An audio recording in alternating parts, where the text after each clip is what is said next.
markets continue to be closely watched by many New Zealanders, especially in relation to their KiwiSaver. And Fisher Funds portfolio manager Harry Smith is watching them very closely indeed. Morena, Harry. Hey, how are you, Jenny, mate? Yeah, good. Lovely to have you on the program. Now, you've just been overseas meeting with some of the companies that you invest in. How valuable are trips like that? They're really important, Jenny May. We have a significant amount of our clients' money invested in these companies offshore. So it's really important that we get over there. We meet with the CEOs, CFOs of these companies, check in with them how the business is going, what their strategy is, and what their outlook for the future is. At the same time, it gives us a chance to meet with their competitors as well, talk to them about how they're seeing the market. And probably the most exciting part is looking into new opportunities that we could potentially invest in to build our clients' wealth. Now, I know that you were in the US, UK, Germany as well. How important are those markets for someone's KiwiSaver? Yeah, really important. And I think there's probably there's two reasons, right? The first one is that in New Zealand, our market isn't big enough to digest the KiwiSaver funds now. Yep.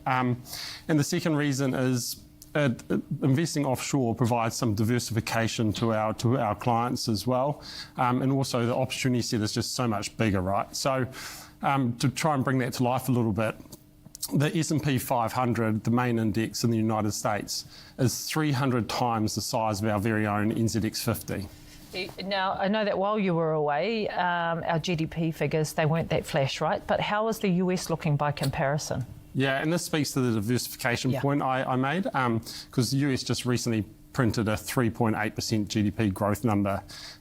So quite impressive there. And if you dig into that, what's happening is the consumer makes up about 70% of the US economy. And within that consumer, you have the top 10% of households that are contributing 50% of that spend.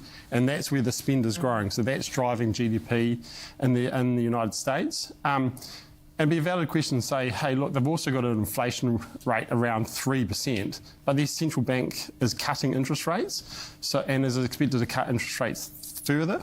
So what's happening there? And I think what's going on is you've got a bit of a K-shaped economy where those high-income households are doing well. Oh, yeah. They own shares, they've owned housing, they've had wage increases to offset the inflationary impact. Those houses at the bottom, they're really struggling, and we're starting to see that in the employment data as well. And so I think that's why the central bank there is cutting interest rates to support that part of the economy.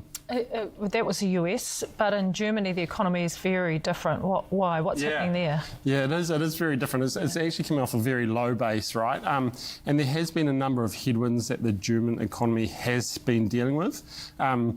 So firstly, China has gone from being a key market to a key competitor with cars, and especially around electric vehicles there. You also have energy prices that are still 80% higher than they were pre the Ukraine war. And because of this, manufacturing, which is key to the German economy, they're starting to say, we'll move operations outside of Germany to lower cost regions like Eastern Europe, which becomes a bit of a headwind for the German economy. The flip side is that the German government fiscally is in a very good position, and they're starting to stimulate their economy. Firstly, through defence spending, which has already happened as they support Ukraine. Secondly, they've made promises around infrastructure spend, which will also help the economy. And then thirdly, the new political party in Germany are talking more and more about regulatory rollback to try and help the economy as well move forward. So there's a lot in there, but you basically have US at a very high base at the moment that has been growing really well, but you have Germany that's been at a low base, but with room to improve potentially. Okay, it's been a busy time for you, so we appreciate you being on the couch with us. Harry Smith, Fisher Funds portfolio manager, joining us. Thank you. Thank you for having me. Hey, quick update.